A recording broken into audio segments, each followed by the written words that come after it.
So for people who are new to who you are, Dan, just tell us a little bit about you. Okay, I'm part of a social movement called the Occupy movement. It's a global movement which is spanning over 2,000 sites across the world. 2,000 sites? Yeah. How many are there in the UK? I think there's about 40 odd. For people who are unaware about what the movement's about, tell us about what the movement stands for. It's basically about social, political and economic reform so that we can actually live in a fairer world and actually ensure that people have the fundamental things to survive. So in terms of fairer world, what would you see as a fairer world? Well, I'd see having access to clean drinking water. This is my personal belief. It's not necessarily representative of all the Occupy movement, but I personally would say getting clean water, having the means to produce... For who? To those who don't have it. So we're talking about people in Africa and Romania? Yeah, wherever. At the moment it's a commodity which can be bought and sold. It's not an inalienable right.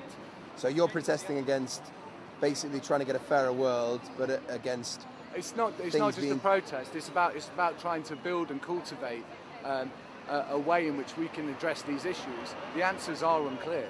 But are the answers here in the tent city? The answers are at least, the questions are at least being put where we can try and formulate and articulate and learn about how that can happen. That is happening, yes. I noticed a couple of people chatting to you, asking you for advice. I mean, you do seem like one of the more important people around. Would you agree with that? No, I wouldn't agree with that. What, is everybody as equally important as each other? Well, yes, they are, but some people have built relationships where we can discuss and we can kind of go through a process of trying to do something about issues.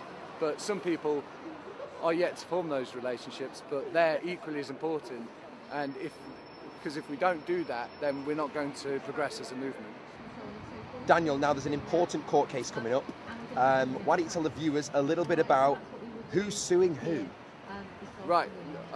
It's an eviction, so no one's actually suing anybody. What they're trying to do is they're trying to get... Who's they?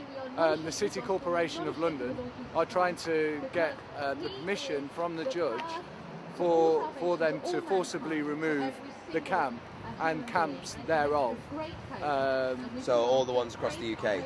Well, it might set a precedent for that, and those who are seeking those powers can then use this court case as an example and a template. So the City of London are trying to evict this tent city, yeah, and the tent city are going to fight them in court.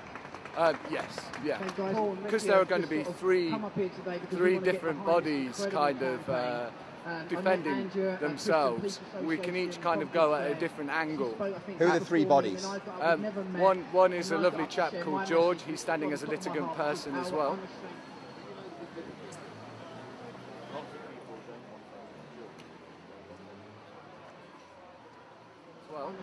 And the other is John Cooper QC and a person who's going to represent the whole camp.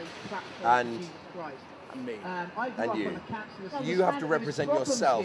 I mean, if you lose, does that not mean you have to pay court costs, Daniel?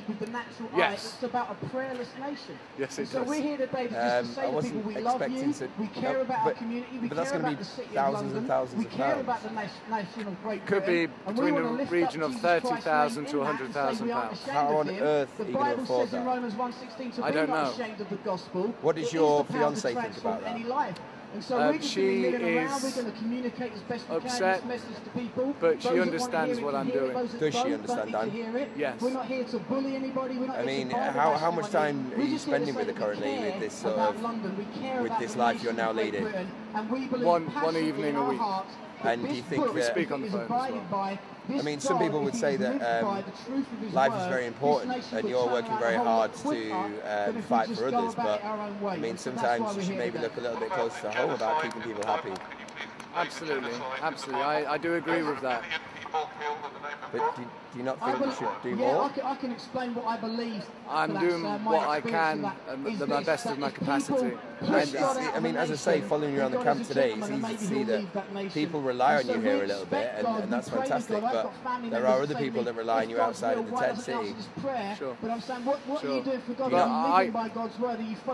I hope that the people know that the time that I'm taking here is born out of love, and it's born out of love for them, and it's born out of love for myself, and for people that I don't know.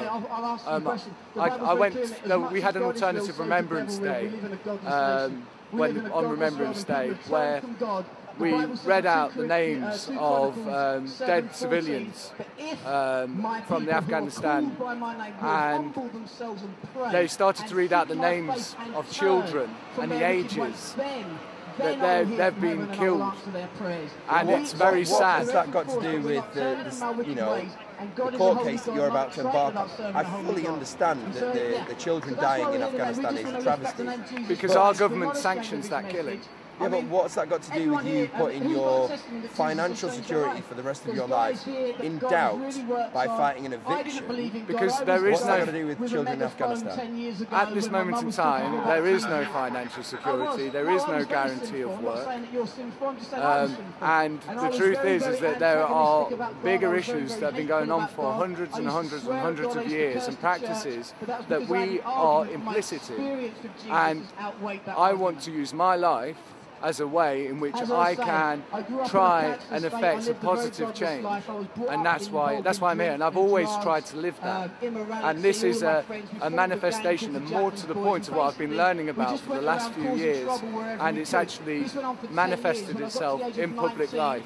And I hope that we can encourage the public to have the courage to actually participate instead of resigning themselves to the fact that they can't do anything, because there is something we can do. I hope you're successful, Daniel. So do I. I really do. So do I.